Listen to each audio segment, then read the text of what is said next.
শহীদদের প্রতি শ্রদ্ধা নিবেদনের আরও খবর জানাতে এই মুহূর্তে মিরপুরে শহীদ বুদ্ধিজীবী স্মৃতিসৌধ থেকে যুক্ত হচ্ছেন সহকর্মী জান্নাতুল মোহনা। রায়ের বাজার বৌদ্ধভূমি থেকে স্মৃতিসৌধ থেকে সহকর্মী শাহাদাত নিশাত। শুরুতে যাচ্ছি মোহনার কাছে। মোহনা, শহীদ বুদ্ধিজীবী স্মৃতিসৌধে এই মুহূর্তে কারা শ্রদ্ধা জানাচ্ছেন? দেখতেই পাচ্ছেন শহীদ বুদ্ধিজীবী স্মৃতিসৌধে হয়েছে হাজারো জনতা।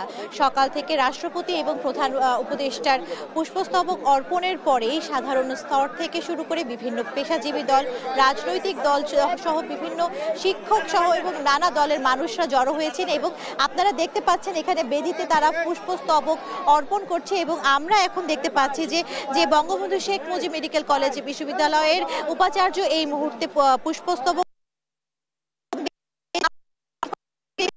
যে বিএনপি মহাসচিব মির্জা ফখরুল এসেছেন এবং এসে ওনারা পুষ্পস্তবক দিয়েছেন। এবং আপনারা সকলেই জানেন যে আজকের দিনটি কতটুকু বেদনা মিশ্রিত একটি দিন এবং আজকের এই দিনের 1971 সালে যে নৃশংস হত্যাকাণ্ড হয়েছিল এই জাতিকে মেধাশূন্য করার জন্য এবং সেই সাথে তাদেরকে যে নির্মমতার সাথে মেরে ফেলা হয়েছিল এবং মেরে তাদেরকে এই রায়ের বাজার বধ্যভূমি এবং মিরপুরের বিভিন্ন জায়গায় তাদের লাশ ফেলে রাখা হয়েছিল এবং অনেকেই ছিল যাদের লাশ শনাক্ত করা সম্ভব হয়নি। এবং সেই যাদের এই আত্মত্যাগ, সেই আত্মত্যাগের বিনিময়ে যেই দেশ আমরা পেয়েছি এবং সেই দেশ পাওয়ার পরেও এখন পর্যন্ত তাদের চেতনায় আমরা প্রতিটা মুহূর্তই কিন্তু উদ্বুদ্ধ হয়ে আছি। এবং জনগণের সাথে আমরা কথা বলি যে যারা ফুল দিতে এসেছেন বা যারা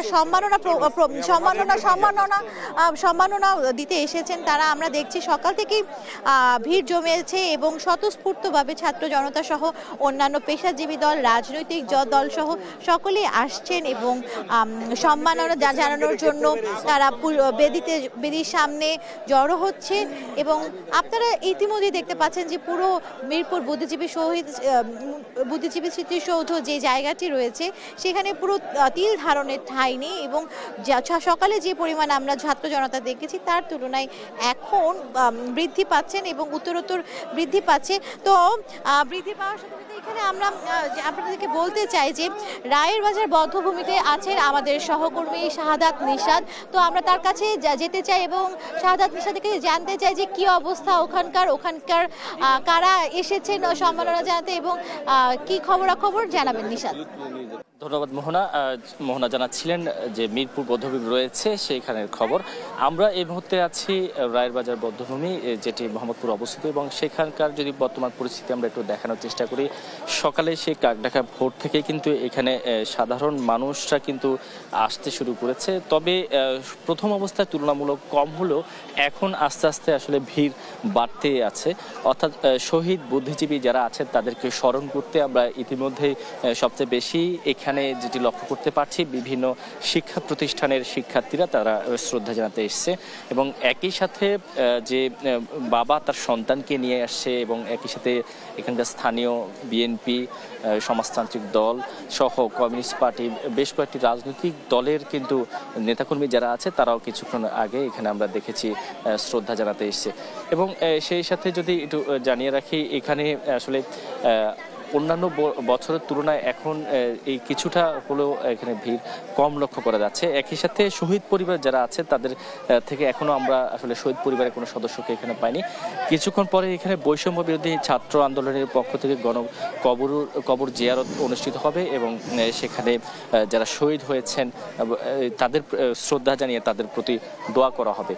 তো একে একে এখনো আমরা দেখছি যে বিভিন্ন শিক্ষা প্রতিষ্ঠান থেকে শুরু করে সাংস্কৃতিক সংগঠন যেগুলো আছে তারা এখানে শ্রদ্ধা জানাতে এসেছেন। 14 ডিসেম্বর যে শহীদদের আত্মত্যাগ, যারা জাতির মেধাবী সন্তান, যাদের নেতৃত্বে হয়তো বাংলাদেশ আরো সুউচ্চ পৌঁছাতো, সেই মেধাবী সন্তানদের হত্যা করে এই জাতিকে মেধাশূন্য করা হয়েছে সেই বিষয়টিকে স্মরণ করে এখানকার যারা রাজনীতিবিদ এসছেন অনেকেই সেই হত্যার বিচার আসলে এখনো কেন হচ্ছে না, অর্থাৎ এত বছর স্বাধীনতার 53 বছর পার হয়ে গিয়েছে, কেন আবার সেই হত্যার বিচারের দাবি করতে হবে সেই প্রশ্নও তুলেছেন অনেকে। তো সবকিছু মিলিয়ে রায়ের বাজার বধ্যভূমিতে এখন পর্যন্ত শ্রদ্ধা জানাতে এসেছেন অনেকে রাজনৈতিক দল আসছেন এবং বিভিন্ন শিক্ষা প্রতিষ্ঠান থেকে শুরু করে সাংস্কৃতিক সংগঠনের যে সদস্যরা তারা এখানে এসে শ্রদ্ধা জানাচ্ছেন। তো এই ছিল রায়ের বাজার বধ্যভূমি থেকে আমার কাছে থাকা সবশেষ খবর। নিশাদ, অনেক ধন্যবাদ আপনাকে।